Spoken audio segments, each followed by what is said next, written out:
Good evening, Chair. It's now 7 o'clock and we are live on YouTube. And we're ready to start the meeting.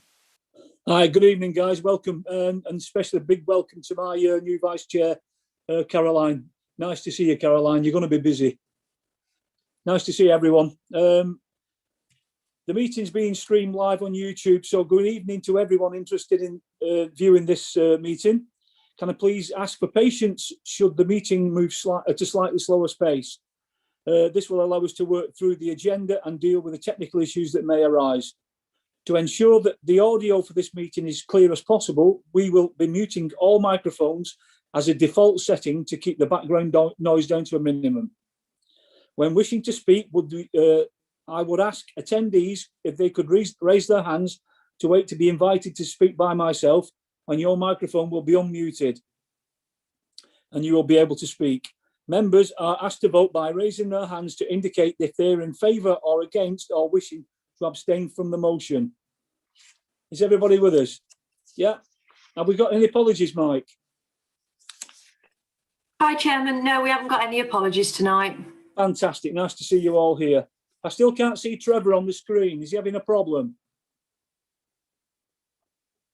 I've tried to get him to come on camera, Chair. Okay. I'll try again. Okay. Agenda item 2. Declarations of disposable, pecuniary or personal interests and non-disposable pecuniary or other interests. Do we have any? Jim?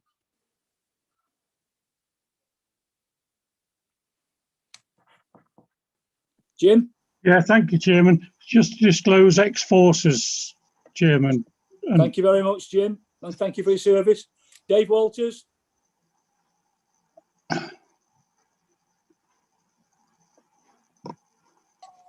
Yeah, at last. Yeah, also ex-forces. Thank you very much for your service as well. Any others? Thank you very much. Agenda item 3.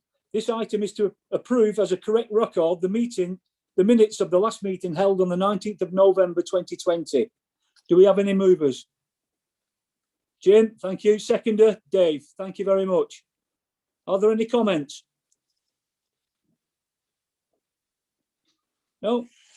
Thank you very much. Can I have a show of hands to approve those minutes, please? All in favour? Thank you very much. Any abstentions? No, that's carried. Thank you very much. Agenda item 4, which is the scrutiny review on the veterans and service personnel. You'll be aware that previous meetings of the panel with discussions were held by senior community engagement officers regarding the support measures for armed forces in the community and how the council is working to enhance these measures. The report are on pages 11 to 16, which sets out the draft recommendations as discussed at the previous meeting. Members are asked to approve the final recommendations to be presented to Cabinet. Can I ask Shane to talk us through the draft recommendations? Thank you, Shane. Thank you, Chair. Good evening, everyone. I think as the Chairman just said, we've, if you recall, we spent the last meeting of the panel looking at this topic, and we came to, we had quite a long discussion regarding recommendations we could put to Cabinet regarding the support that we offer for the armed forces community in Ashfield. And what I've tried to do today is very briefly in the report is just put the draft recommendations that I can recall. If I've missed any, please put your hand up and let us know, because we can add that onto the list. But it's just for me to quickly go through each recommendation, ensure that you as members are happy with these and happy for these to be collated in a final report to be presented to Cabinet. Probably, I'm not sure if there is one in April, but the next available Cabinet, basically. So I'll start off with recommendation A, and that is to further explore the possibility of expanding the e-training modules regarding the Armed Forces Covenant, housing and homelessness for frontline staff across all sections of the council.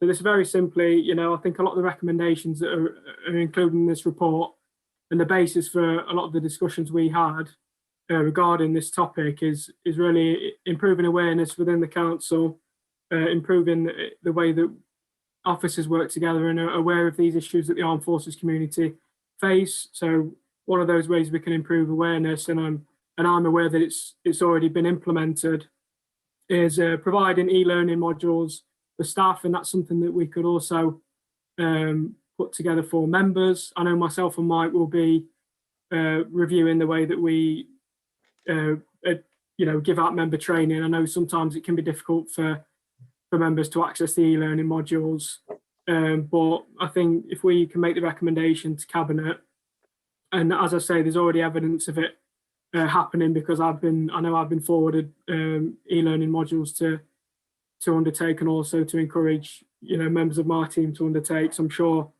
other people in the council have had that as well. So I think that's a positive recommendation. I think Gillian was very much championing that, and I think that's something that Cabinet will be happy to approve.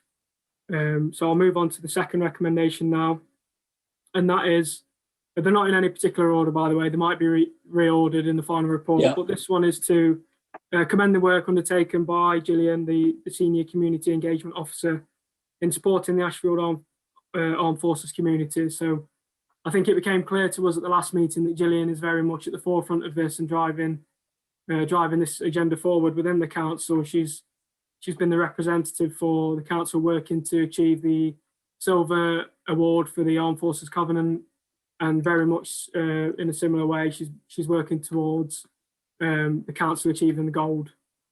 So I think members were very rightly impressed with the work that Gillian's been doing, and maybe recognise that she could do with some help in that regards. But I think it's absolutely appropriate for this panel to recognise that hard work and put that to Cabinet for it to be recognised further. So that's a very simple recommendation. So I'll move on to the next one, which is along the similar lines of ensuring that there's awareness across the council, and also that Gillian's maybe not doing all this by herself. And that is for the Cabinet to explore the potential to designate an armed forces representative in each section of the council. So I'm imagining that would be across the directorates that we have, just ensuring that there is, good collaboration between directorates. That again, Gillian's not just doing all this work to support the armed forces community by herself. Maybe there's some crossover between, it's similar. If we look at the scrutiny review, for example, if we maybe had a representative in our section when it was first set up as a commission in July, maybe we could have worked with Gillian sooner and been able to progress with this review sooner. So it's just stuff like that, working together. It's there's lots of different project groups within the council and working groups. I think maybe this is something that the Cabinet could consider establishing as well. To move on to the next one, is simply again is to support for Cabinet to support and continue to commit to achieving the Ministry of Defence Gold Employee Recognition Award through the Defence Employee Recognition Scheme. So we've been looking at this all the way through the review and the criteria that we have to meet to get that gold standard award, and some of that criteria requires the council to fulfil some commitments, some of which are recommendations within this set. But again, I think it'd be fantastic for the council to be recognised for its commitment to working with the armed forces community and supporting veterans and their families. And I think one way to do that would be to get that gold award. Obviously, Gillian is working on that, and within the report, I've put the criteria that we need to meet, and that brings us into the next recommendation, which is for Cabinet to continue to develop a robust and purposeful reservist policy to assist and support employees as required. So that's something that is required for the council to have in place in order for us to be considered for the gold award. So again, that's something, and I think it is in development, but one of the ways that scrutiny can work and something that we can encourage is when we put a recommendation to Cabinet, it can almost, put the onus on things, speed things along a little bit. And if we say, we really want to achieve this gold award, Gillian's been working really hard, we're committed to to working with the armed forces community. Let's get this reservist policy developed and put into place. Again, it just goes towards achieving that gold award, which I think really is the linchpin of all this work. If the rest of the recommendations come to fruition, I think the gold award should follow. And I think that's a really good bit of recognition for the council. And for the next recommendation is, again, it's about increasing awareness across the council, but also embedding support for the armed forces within, our corporate plan, our corporate priorities. I think, looking through our corporate plan, it's something that we could include in there. It doesn't have to have its own spread, but, we've got different priorities within that. And I think support for the armed forces community is definitely something that should be included as part of our, the council's core priorities. And then the final recommendation is for an armed forces welcome pack to be designed and developed and put into place, which will be sort of a one-stop document for armed forces leavers that may be coming to Ashfield and, they're unsure what to do regarding money or, housing, leisure. It includes all that kind of information. There's some examples of those documents produced by other councils. It's mainly done by county councils where they're working in partnership. But I think it's something that's been at the forefront of this review as well. And unfortunately, I think the idea was for a more complete version of that to be presented to members. Unfortunately, I've not been in a position to be able to develop that. It's not something that I've been able to do in my role. And I think maybe that could be a little bit of a blessing, because I think, we can set out the information we know that pack needs to include. But I think there's perhaps people in the council that are better placed to develop something like that than me, or this team, in fact. But I think if we can put that to cabinet for it to be developed, and as me and Mike are happy to work with whoever that's delegated to, and we can tell them, members' feelings on that. And I think, again, as I say, the getting the gold award on the Armed Forces Covenant is a linchpin for this review. I think also getting a good document like that produced is also another linchpin for it. And I think, we've set out what information needs to go in it, and we can work with Gillian and other officers to get that developed. So that's all the recommendations that I've included in the report. Before I pass to Mike, if he's got anything extra to add, just again to say what we're asking you members to do this evening is to approve a final set of recommendations that can then be put within a final report, which will present to Cabinet all of the information this committee has considered on this topic and the reasons why we want to make these recommendations. And then the chairman will attend Cabinet and present this final report, and then obviously Cabinet will make their decision on if they want to approve the recommendations or not. So I'll pass to Mike, because I've been waffling on for a long time. Thank you, Shane. Thank you, Chair. I mean, Shane's covered mainly everything that we were aiming to bring back. I think at the last meeting, panel members were keen that we got some recommendations forwarded to Cabinet. I think it's obviously been a long sitting review.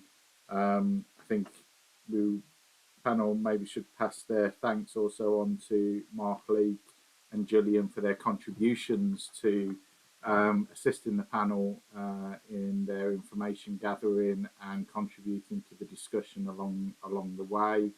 I think there's an awful lot of work, as Gillian pointed out at the last meeting, that's been going on in the background. And I think some of it is just tying all that together and giving it that final push to bring everything more closely together. I think, as Shane has said, the e-learning module, I know Gillian is working tirelessly trying to push that out to get take-up of that across the council to members. I know she appealed to you as members at the last meeting as well to take up that online training as well.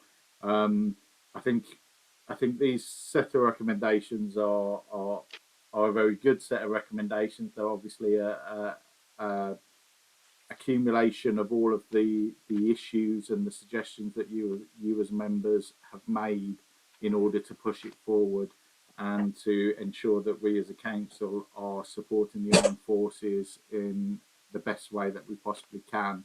And some of that is indeed signposting. And I think, you know, there was a lot of discussion at the last meeting. You know, I think Councillor Walters was one of them, that, you know, obviously there are professionals set out here, and maybe some of the contact that we have, you know, it's about signposting to the right area. Some of the challenges that some groups have in actually even presenting themselves is part of the problem. I think providing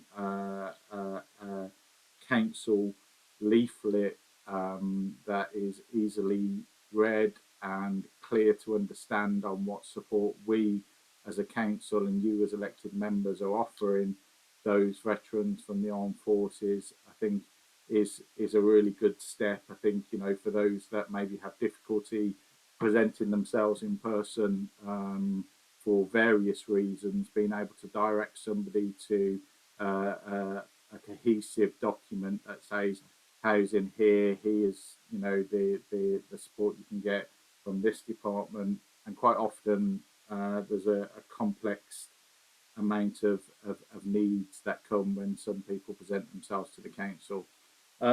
So I think, as Shana said, what we're looking for is whether you as members are happy that that covers everything that you've already raised within the meetings that we've had.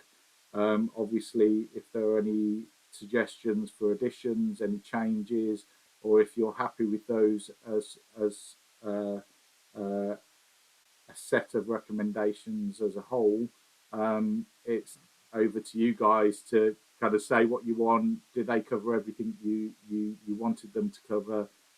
If not, what else do you want added? Thank you, Chair. Okay, thank you, Mike. Thank you, Shane. Brilliant presentation. I'm going to go around the room, as it were. Lauren, have you got any recommendations you'd like to add, or are you happy with what we've got in front of us? Well, thanks, Chair, but why me specifically? I'm just going around the room. No, not at the minute then, Chair, thanks. Okay, thank you. Dave Walters? No. Jim? You got any recommendations? Are you happy No, with I've those? got none, Chairman. I'm more than happy with it. Thank you. Trevor? You're okay. Dale?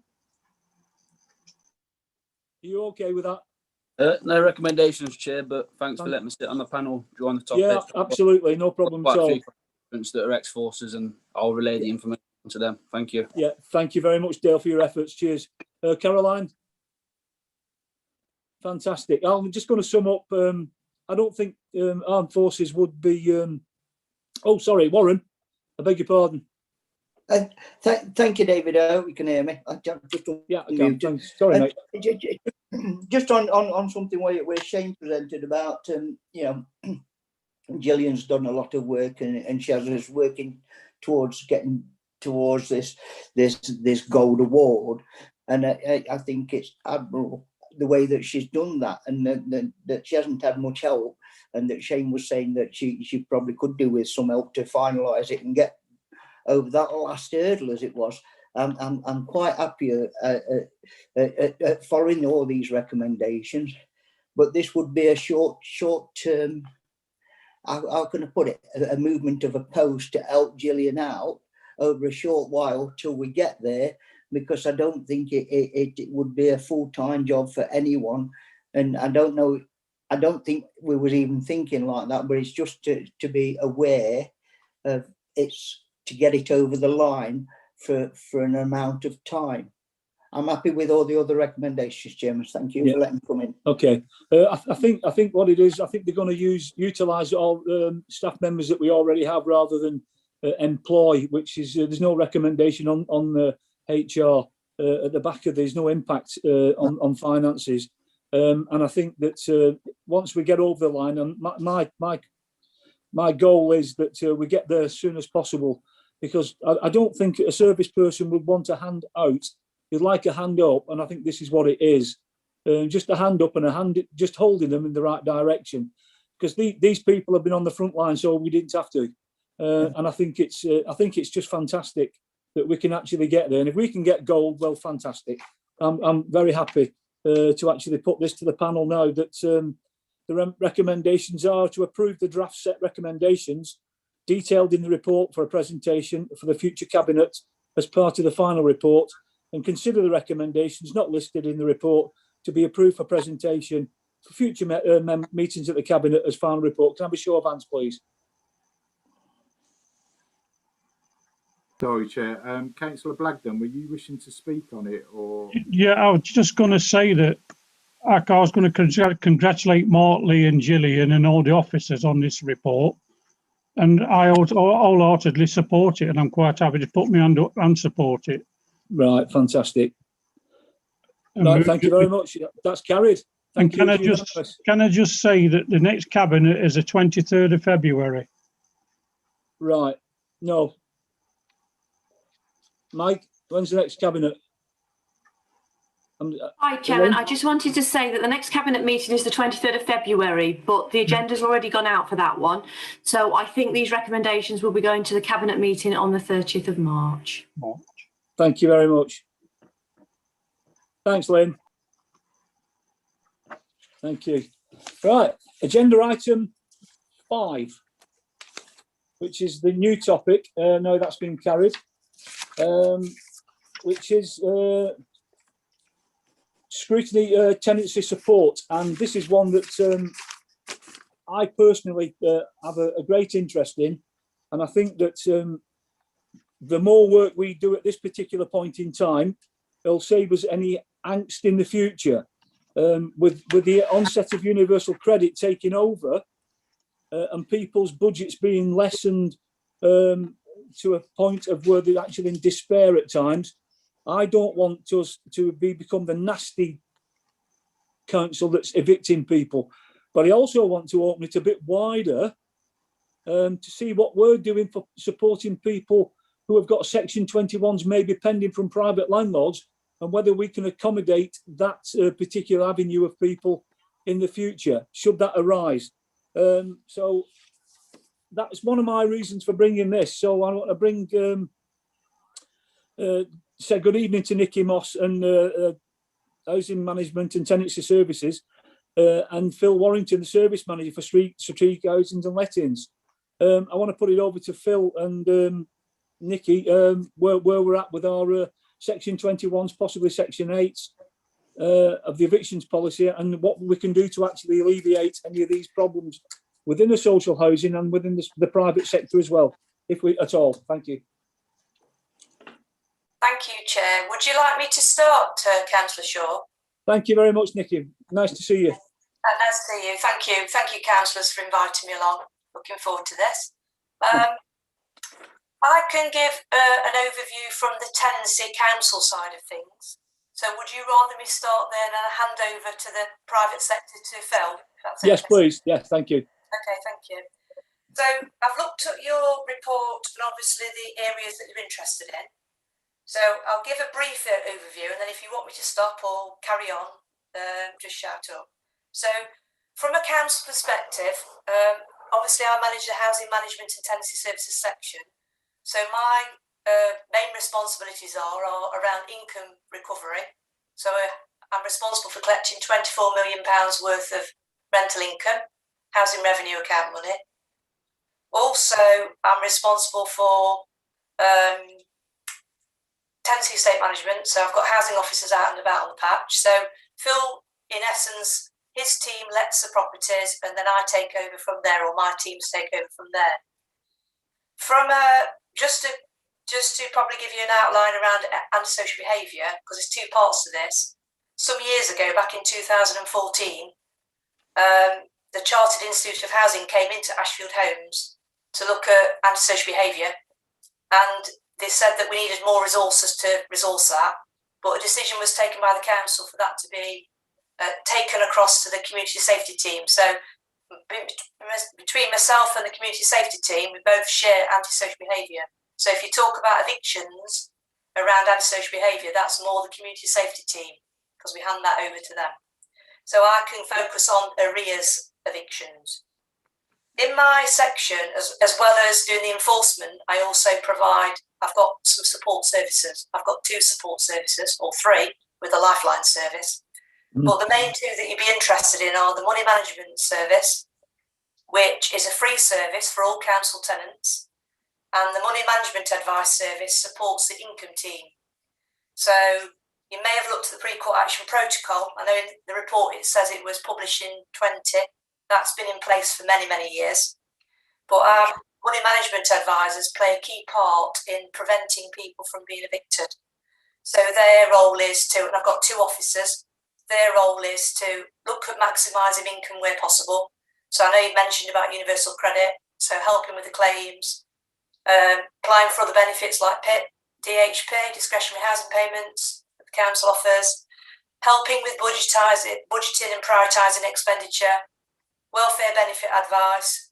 We apply to charities and grants, so we get quite a few 100,000 a year on charities and grants.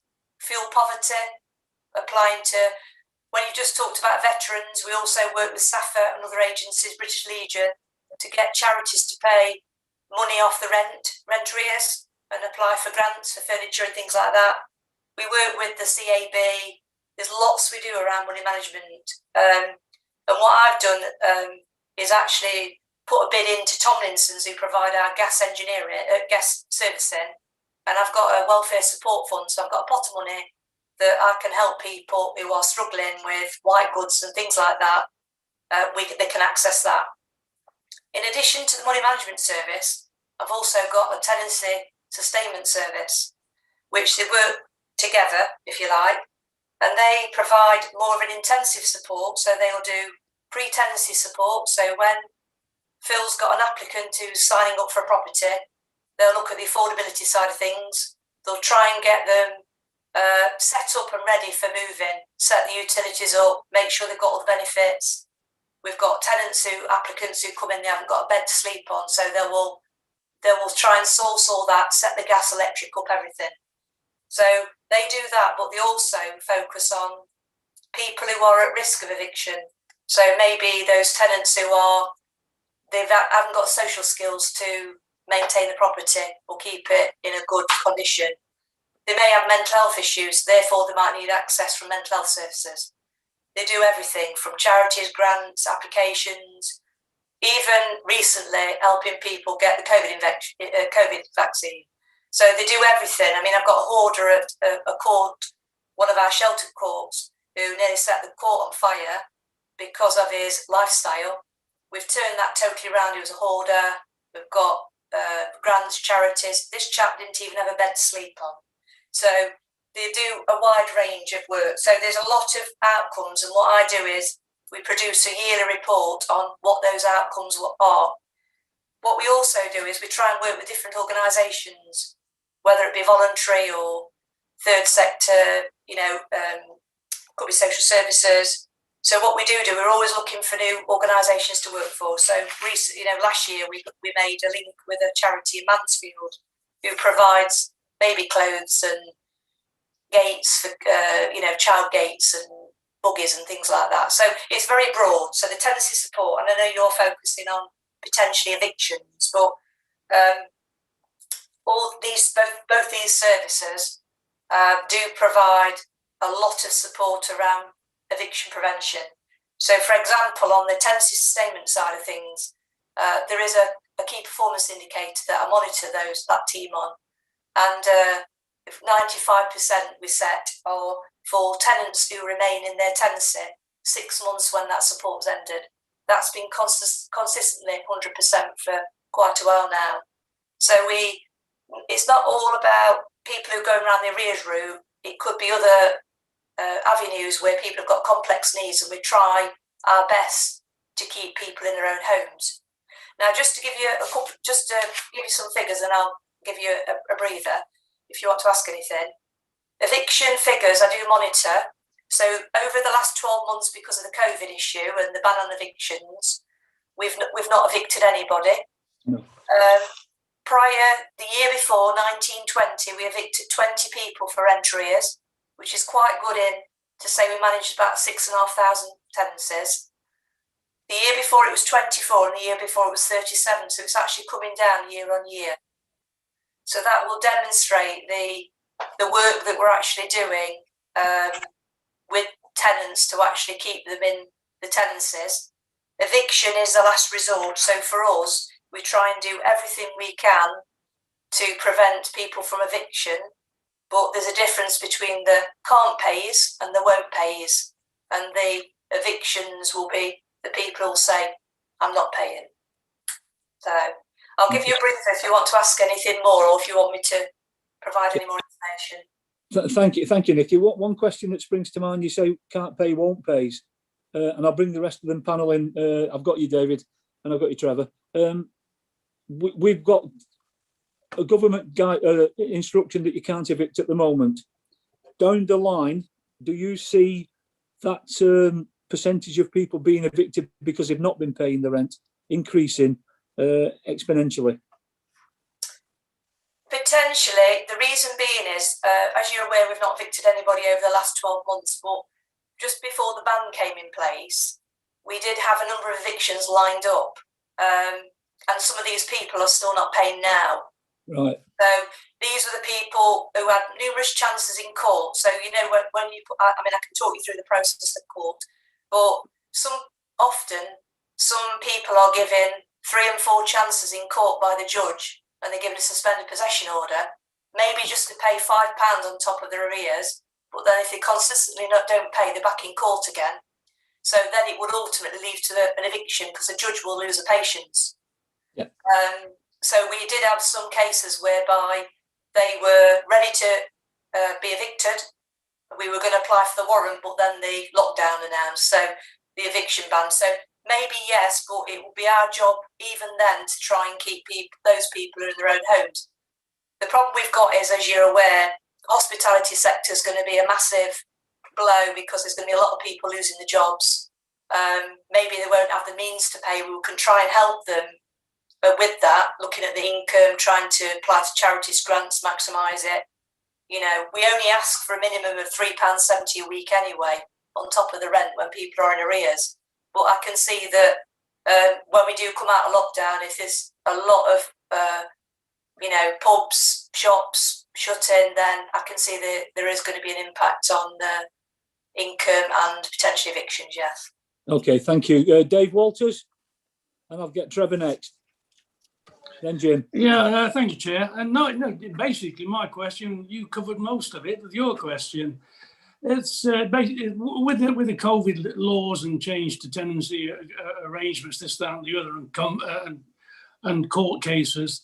I read somewhere today, probably read it wrongly, that if we're going from 21 to Section 8, yeah, which is the naughty type of evictions, you know, if you know what I mean, it covers a multitude of sins, that there's something in there I read that if to come from a Section 21 to a Section 8, the occupier has to have or would have 6 months rent arrears. I mean, how many of those have we got at the moment? You know, just percentages. Do we have roughly a head count of how big this avalanche might be? Thanks, Chair. Thank you, David. Okay, to answer, Chair, yeah? Yeah. Section 21, that relates to the private sector, doesn't it? So I can't answer that. I can speak from a council perspective. Obviously, we've got a number of secure tenants. We've got a number of introductory tenants who are on trial tenancies. At the moment, we're managing to keep arrears fairly stable. Majority of our debt is universal credit arrears. I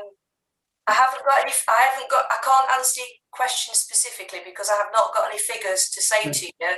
This is how many people who have not paid 6 months, etc. To be fair, I would say that we are managing it quite well, but we are bound by the court processes and, as you say, the 6 months notice. At the moment, we have to wait 6 months arrears before we can apply and serve a 6 months notice, or if it's over 6 months, we can apply a month notice. So I haven't got the actual profiled figures of the levels of debts with me, you know, the number of cases per banding. but that is something that I can provide if you wanted that from a council tenancy perspective. Okay, thank you. That'd be great. That'd be most helpful. Trevor, then Lauren. I've got Lauren. I've got you, Lauren. Trevor. Mute. Am I on? Yeah, mute? yeah, we can hear you. Right. Welcome, mate. Just two points really. One, all this Section 8s and all this and that and the other, I'm not aware of. I've never been in the area where we deal with this sort, where I've dealt with it. But first of all, before I go on and say anything else, I would say that my experience has always been that our housing officers do their very best to ensure that the people we are responsible for are looked after well. Now, go on and try and explain what I'm trying to get at. Now, we've heard a lot of information there. It's information that's very interesting to me. Now, what I would ask is if it's possible for an officer to put that in writing to us so that people like me that's never been involved in that can keep it there and know what we're doing as a council. Otherwise, I couldn't tell anybody as a councillor what availabilities there are, what we do to try and alleviate it. And it's never been done as far as I'm aware. Now, that's the main thing of getting that information put down on paper and delivered to the councillors that are supposed to be judging these things so that we can all be fully up to date with what is happening and understand it. Because I'll be quite honest, I can't understand it. But one thing I do want to stress is I know the department works very hard because they helped me out a few times with getting my people into houses and whatnot. Anyway, I'll leave it at that and I'll see where I come from there. Thank you, Trevor. Nice to speak to you. Nikki, do you reply to that? Thank you. Yeah, thank you. Obviously, the Section 21 and the Section 8 they're to do with private landlords, so they're assured tenancies, which are totally different from council tenancies.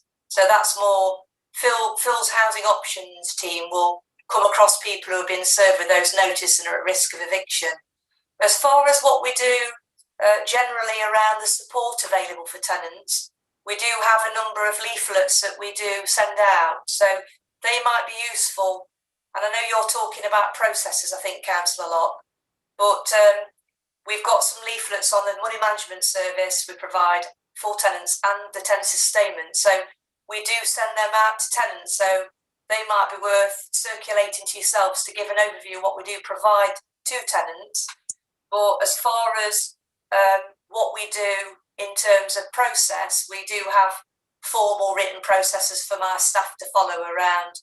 If you wanted a guidance note on or something produced around the eviction process or the rent arrears process, then that's something I'm happy to produce if you wanted it sort of in a member's style rather than a procedure, if you like. Okay, fantastic. Thanks, Nikki. I've got Jim, then Lauren. Jim? Yeah, thank you, Chair. Nikki, thank you. How effective are money advisors, Nikki, and do we have to use them? Thank you, Councillor Blagden. They're very effective. The service that we provide is not it's only a discretionary service, so we don't have to provide it. But I do feel it's important, and I'll give you some reasons why. So, for example, I'll talk about our money management and our tenancy sustainment to give you a bit of a flavour. We basically prevented in 1920, I'll give you those figures, 73 people from being evicted. So that gives you an idea of that. We also prevented, from a money management point of view, 52 people, and it doesn't sound massive numbers, they were in fuel poverty, so we got them back on the straight and narrow, but 52 people who had no gas and no heating at all, and they didn't use a light bulb because they're fearful of the money they spend. That's quite good. So we obviously obtained quite a few £1,000s in grants, charities, we do increase people's household income, so their people can afford to buy basic essentials. The money we get actually helps improve the council's property, but also the property conditions of the people that live there. So it ultimately helps with a lot of things. We obviously work quite closely with the food banks. We've got a lot of people who cannot afford food, and some of our tenants, it's a choice of whether the tenants have food or whether they give it to the children. So there's a hell of a lot of different outcomes, and the outcomes is what we look at, enable to, ensure people can sustain the tenancies and they can remain in the home. Yeah. But I could go on because there's lots of outcomes I can tell you about. So. Right, thank you, Nikki. Okay, Lauren. Thanks, Chair. I guess my question's not too dissimilar to what's already been asked, but I'm glad that there's not been any evictions. But I was just wondering what the impact's been on the council in terms of income and loss, and because I'm not sure, has the national government done anything to help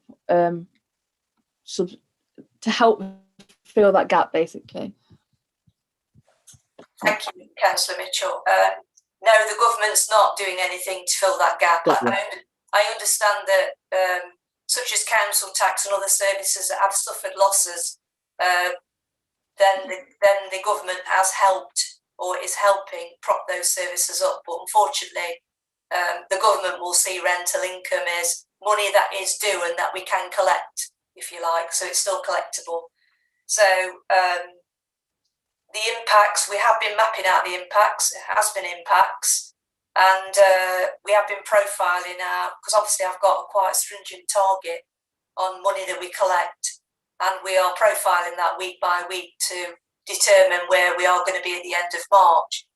There is going to be an impact on rental collection, and that's going to ultimately impact on the services that we can provide to tenants, because the money that we get from rental income pays for repairs, it pays for services to tenants. And I think ultimately we may not be seeing the full impact at the minute. I think once the lockdown is sort of restrictions ease, then I can see with people losing their jobs, we're going to have a bigger impact there. So yes, there has been impacts. We have been mapping it out. I've been reporting that to our director, and he's obviously been raising that at corporate leadership team. And we are trying our best to try and, support these people. It's been very difficult because of COVID. And I know one of the things you want to talk about shortly is the impacts on COVID. And I can talk about that when we get to that. Okay. Thank you, Nikki. Warren? Thank you, Chair. Well, I mean, when I first seen this report and how it was put forward to me, I was a little bit concerned because I remember the group talking about evictions and what have you, what people had seen, why they've been on furlough and what have you. And I think that the way the report comes out is that there's two strands to this. Is the private sector and the council sector. And I understand a lot of the council sector side because I've spent a lot of time in housing over my years there, and a lot of the rules and regulations that Nick is talking about and what have you have been there a number of years, and they always try their best. And I fully support what the council do in everything they do. Like where she says it's the people what won't pay as opposed to the people what can't pay. There is a massive big difference between that. And if you just said to everybody, well, if you won't pay, you can keep your house, we won't evict you and everything. Well, it wouldn't be long before you got 7,000 houses where nobody was paying any rent. So I understand that side of it. Like I say, I am a little bit more interested in what Phil's going to say about the private sector eviction and what we do for that, but I'm quite happy with what Nikki does, because I know her team do a splendid job. The housing's always had my top support for everything they do, and they don't take anything lightly. And the money management, which Jim just mentioned, you know, I know it works. I've seen people what use the money management, and it works. Thank you, Chairman, for letting me come in on that. Absolutely, Warren. Thank you. Nikki, I've got a quick question for you. Do we still do the rent-free weeks? And if somebody's in arrears, do they still qualify for the rent-free weeks? Yeah, we do the rent-free weeks, and yes, they still qualify. What we try and encourage people to say is, we don't try to call it rent-free, we say rent catch-up. So if we say rent catch-up, it encourages people to catch up, you know. So yeah, they're still entitled, even though, they're in arrears, yes. Okay. Thank you, Nikki. Thank you.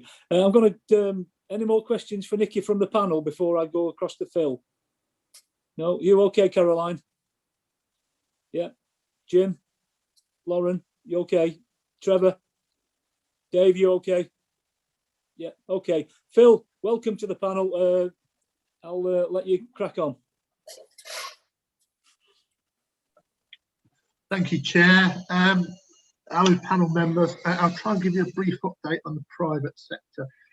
As Nikki sort of said, anybody seeking rehousing comes through the lettings team that I'm responsible for. So everything from when they first joined through to signing up for a tenancy when they're then passed on to Nikki's team. Also under my area of responsibility is the homelessness, often called housing options, plus private sector enforcement, plus a few other frontline services that are dealing very much with people who are in urgent housing need. Can people hear me okay? I've just seen Councillor Wilkinson look like maybe struggling to hear me. Yeah, I've just told my children to get out the living room. Sorry. Sorry about that. Okay, so clearly it's been a tough year for us all.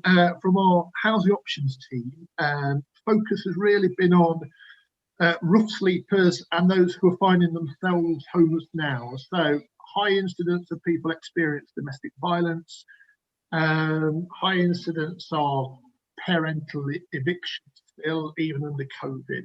However, you know, as we slowly move out of lockdown, clearly our focus is going to move on to those private sector tenants who for the last year or so have struggled to pay their rent and who have this issue of notices and potential eviction hanging over their head. So be it Section 8, be it Section 21, be it whatever section, there is this threat of homelessness for a significant group of people in the private rented sector. And once that moratorium on evictions comes to an end, you know, we're expecting that process to come through and hit our housing options team quite quickly. So I suppose key thing is, what are we doing? You know, we're not going to wait until, you know, that avalanche of cases happen. So key thing with all of this, and key thing from a homelessness point of view, is prevention. You know, what can we do? And the success of prevention is very much about getting in there early before it really reaches crisis point. You know, a private sector tenant who's in arrears by £500 is a much easier situation to deal with, to resolve, to help them stay where they are, compared to a private sector tenant who owes £2,000. The key for us is getting in there early to prevent homelessness. So we're using whatever mechanisms we can. The most obvious thing to do is the housing register that we have. So the first thing that people who are beginning to experience problems do is apply to join our housing register. So what we've got on the register is certain triggers that say this is looking as though this person is going to struggle in future, and we need to make contact with that individual to try and get in there early to see if we can offer any help, support. We have a homelessness prevention fund whereby we can make payments to landlords if somebody's struggling. So it's about identifying people early. We've got an online homelessness triage process now. So anybody who finds themselves in need of urgent advice, if they're not going through the housing register process, they can go through the homelessness triage. So for us, key thing is about trying to identify people early. And what opportunities do we have as a housing service? And also, you know, one of the key things I get is regular emails from members who said, look, I'm aware of this family who need help and support, who are struggling, can you assist? So we're looking at any opportunities to gather that information. and to try and get in early. As I say, prevention is the key, and not 9 times out of 10, but probably 3 times out of 5, if we can get in there, we can be successful. You know, ultimately, what most private landlords want is an easy life. They want a good tenant who looks after their property, who pays their rent. They all understand that over a period of time, people will have ups and downs, and landlords on the whole aren't quick to evict. It's a difficult, painful process for them, and potentially expensive process. So our idea is to get in there early, to work with landlords, and to try and prevent homelessness. So to try and, once we've identified people, what we've now got is additional resources within the housing options team. So, you know, the government have been good for homelessness. They have put more resources into the homelessness service. And as a result of that, we've got additional officers. So we're just about to go out and recruit, for example, soon for an outreach officer. So what we find is that a significant number of people who come to us as homeless have underlying issues. You know, their homelessness is normally symptomatic of other issues, be it mental health issues, be it substance misuse, be it domestic violence. So can we get somebody in there, not just to look at the housing, but to look at those underlying issues? We are about to go out and recruit for a second tenant, a landlord liaison officer. So, you know, you will all know we haven't got enough council houses to go around. We can't rehouse everybody who comes through the housing options or through the housing register process. We're typically getting, you know, 150 people express an interest in every 2 and 3 bedroom house. There isn't enough council supply, so we've got to tap into the private rented sector. So we've got additional officers in there now to work with alongside landlords to improve that flow of private rented properties and to support people once they get into that private rented, so they're not into this cycle of in, out when they're struggling within their tenancy. So I suppose, you know, key for us is prevention. It is a success.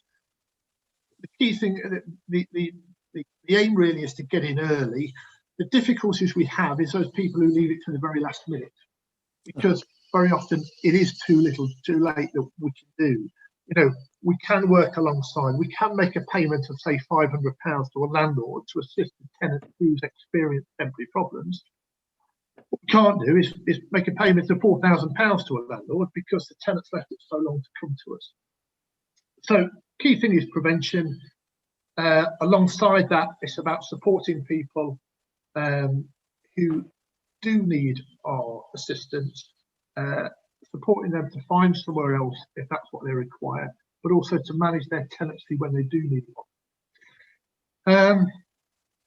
Shall I see if there's any questions there, Councillor? Yes, thank you, Phil. Just before I bring Warren in, because he's the first stand up, can I just ask you, have you seen a marked increase in private rents due to COVID and the lack of housing stock?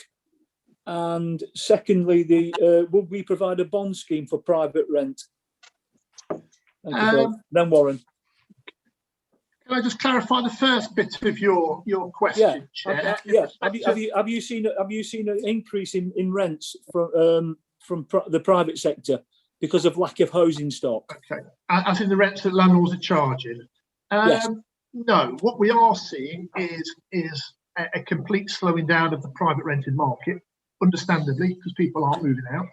Yeah. I suspect that as and when properties become vacant, there will be a significant surge in the local rents. We do see differences within the district. You know, rents in Hucknall are significantly higher than they are elsewhere in the district. Demand for private rented in Hucknall is significantly higher. So I suspect that this, a bit like the evictions, is some sort of pent-up issue that's waiting to come to the fore in due course. Yeah. And sorry, what was the second part? The second question is, are we providing a bond scheme for help for people to actually access private landlords, such as a month's rent in advance or 2 months rent in advance? And would that be a loan or would it be actual a grant?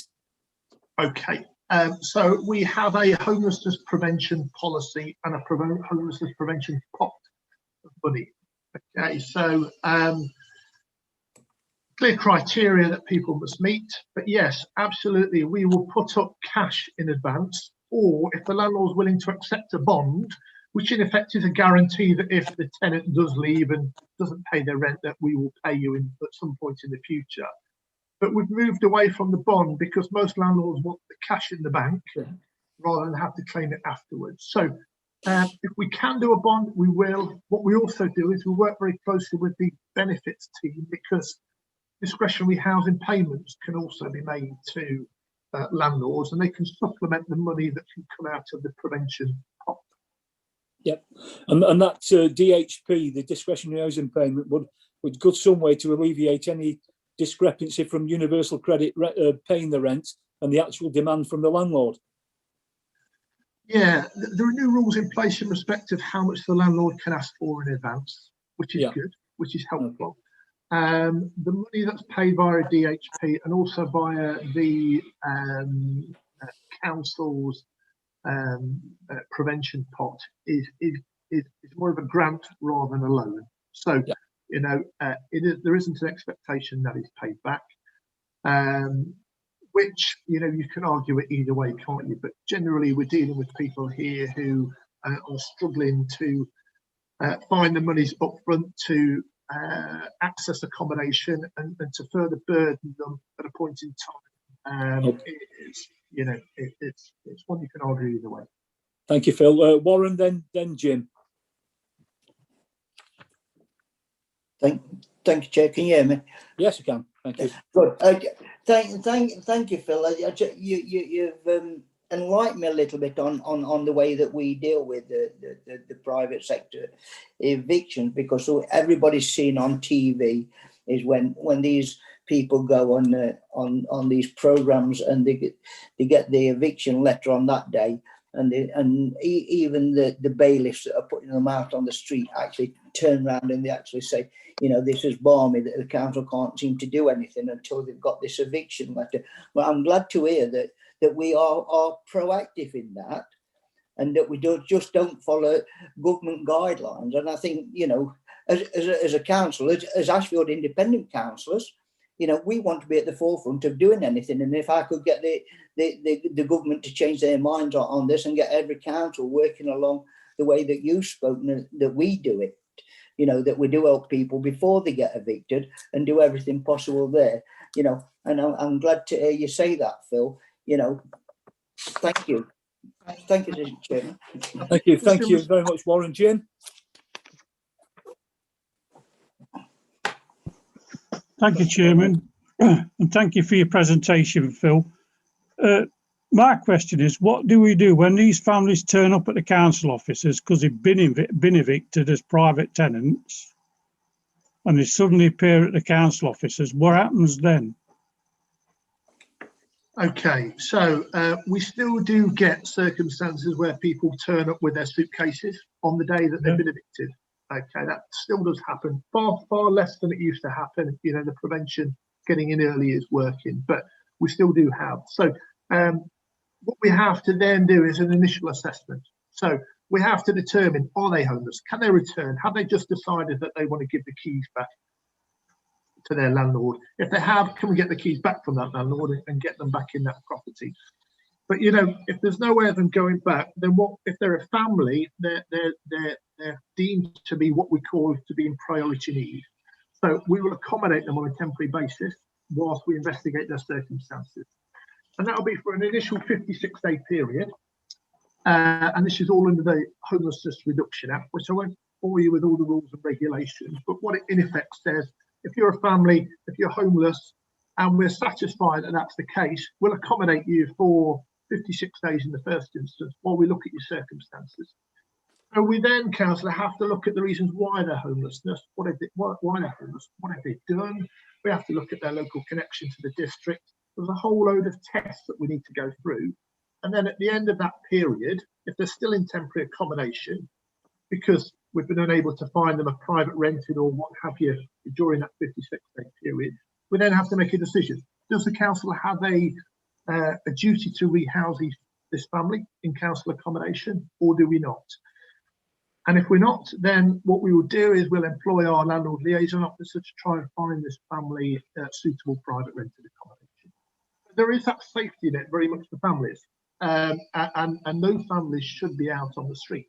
What we sometimes have is a mismatch between what we can offer as temporary accommodation and what the family actually want.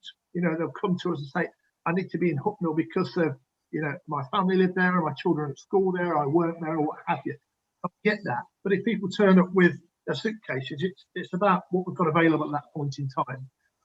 Sometimes they'll turn around and say thanks, but no thanks. That doesn't mean we stop working with them, but it's never a simple and smooth process. But there is that safety net. Where we struggle more is with that single person who turns up. So lots of our focus over the last 12 months through the government's Rough Sleeper Initiative funding has been to try and improve the amount of supported housing, shared housing, you know, accommodation that we can put single people in who don't have what is termed to be a priority need.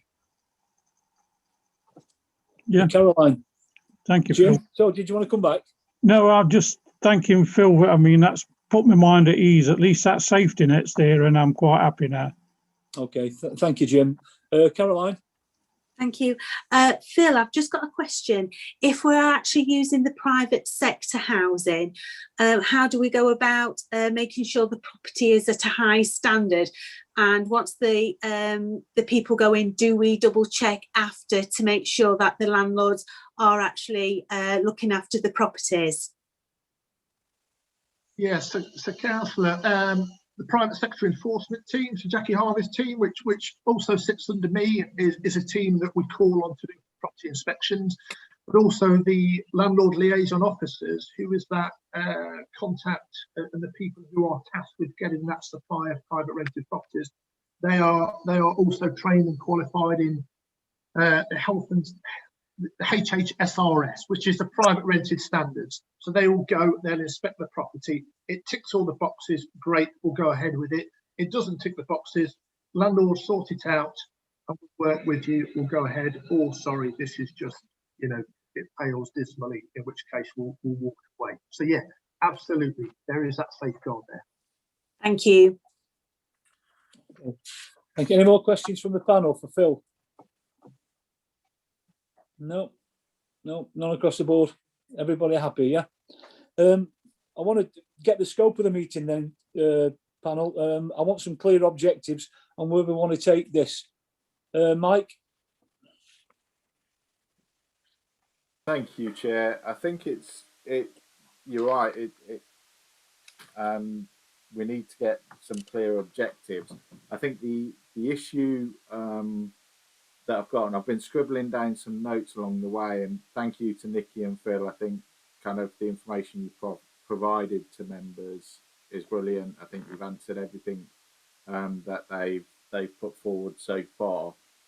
I just scribbled down that obviously in terms of the review of tenancy support, the objective could be to review the increased support needed and what are the measures the council can take to support tenants through potential unprecedented hardship. I think obviously the pandemic has thrown about situations for local communities that in my lifetime I've never seen. You know, we still haven't felt the full effects of what's to come. That will impact both council housing and the private rented sector. And I think what the interesting part of it all for me is that, you know, as a council, we already offer massive support to tenants through Nikki's team and all the work that they undertake, from everything from, you know, money management to even, you know, trying to get them bedding for their their houses. So what I've got here is it's quite general, but I think if the panel wanted to focus on the kind of support that we currently offer and we will need to offer in the future, because the effects, as I say, of what the whole world has been going through are not even anywhere near there yet. This is going to be something that is going to be impacting in the months, in the years to come. So I think if we look at that, we can obviously work with both Nikki and Phil in terms of how we currently support them. What demand do we think there will be for support in the future with unprecedented times? Looking at eviction prevention, the tenancy support, the hardship funds, and kind of bring some of that information that Nikki and Phil have been talking about in answering your questions into one document at the next meeting. Then members can actually see some of the brilliant work that actually Nikki and her team are already doing and have been doing. And I think some members were fortunate enough to be on the panel during the Universal Credit review, where they got to learn of just what kind of support as a council we already offer. And I think that came as quite a shock to a lot of members of some of the measures that Nikki and her team actually went to try and support tenants. So I think if members wanted to keep it top line about the support and what Nikki and Phil think will be the future needs coming up due to our current situation, I think that's maybe a starting place, Chair. Okay, yeah, I agree, Mike. What I don't want to see is a tidal wave of people being evicted because they can't afford it, not because they won't pay. I think that goes across the board. And I'll put that to members. Jim? Yeah, thank you, Chairman. Yeah, I quite agree with you, Mike. It's a road we should go down, because we need to bear in mind and look closely at the universal credit situation, which is going to impact us greatly, I believe, in the next 9-12 months. Plus the business losses and rent arrears will go up, I'm sure of it.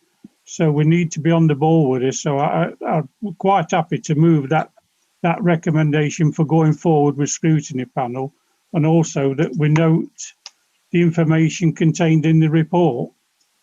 Thank you, Chairman. Thank you, Jim. As I say, I don't want a tidal wave of people being evicted when it's not their fault.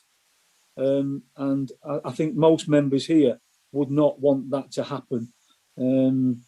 However, there are going to be times when it's going to become unsavoury, and it's not going to be very pleasant for this council, or it's not going to be pleasant on this panel to hear evictions taking place. So yes, I think if we can have a show of hands on that, and we can get those recommendations in, I think that's carried. Any further questions to Nikki or Phil? No. I think, Chair, just to thank them for coming along and being so open with the panel. I think they've been really good. Yeah, and I wish to thank Nikki and Phil for coming along. And if we need to speak to you again in the future, I'm sure that you'll be happy to actually help us along this road. Yeah. And at that, I'm going to draw this meeting to a close. And I don't want to end on a sour note, but we just need to focus on this and make sure we're okay. And so are the people out there. Thank you very much. Good night. God bless. All right, thank you. Bye-bye.